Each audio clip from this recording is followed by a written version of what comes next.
Asia কাপে অংশ নিয়েছে ৮ দল, অথচ ক্রিকেটে এশিয়ার এই শ্রেষ্ঠত্বের গল্প করতে গেলে ঘুরে ফিরে আসবে শুধু ফাইনাল খেলা দল দুটোর নাম, ভারত আর পাকিস্তান। সেটাও মাঠের খেলার জন্য নয়, মাঠের বাইরে ওই হ্যান্ডশেক ইস্যু থেকে শুরু করে উইকেট পাবার পর বোলারদের নানান অঙ্গভঙ্গি।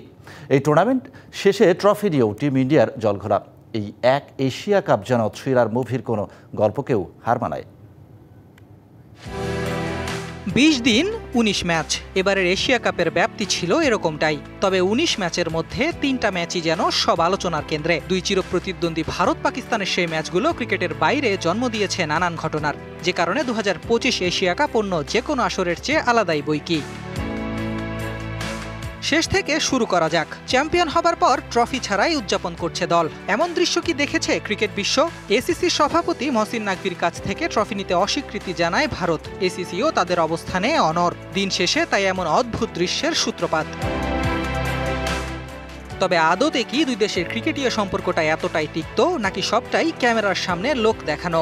এশিয়া কাপ শুরুর আগে সূর্যকুমার যাদব করমর্দন করেছিলেন এসিসি ও পিসিবির সভাপতি মহসিন নাকভির সাথে। তাহলে ফাইনাল শেষে এসিসির সভাপতির কাছ থেকে ট্রফি নিতে কেন অনীহা? ইউনিভার্সাল কার্ডিয়াক হসপিটাল, আপনার হৃদয়ের আরো কাছে। এশিয়া কাপে ভারত পাকিস্তানের ৩ ম্যাচেই দেখা যায় কিছু ঘটনার পুনরাবৃত্তি, যার একটি ৩ ম্যাচেই ভারতের জয়, আরেকটি ম্যাচের শুরু কিংবা শেষে দুই দলের হাত না মেলানো। অথচ ক্যাপ্টেন্স মিটে সালমান আলী আঘার সাথে হাত মিলিয়েছিলেন সূর্য। তবে কি ক্রিকেটারদের ইচ্ছা থাকলেও উপর মহলের চাপেই এমন আচরণ?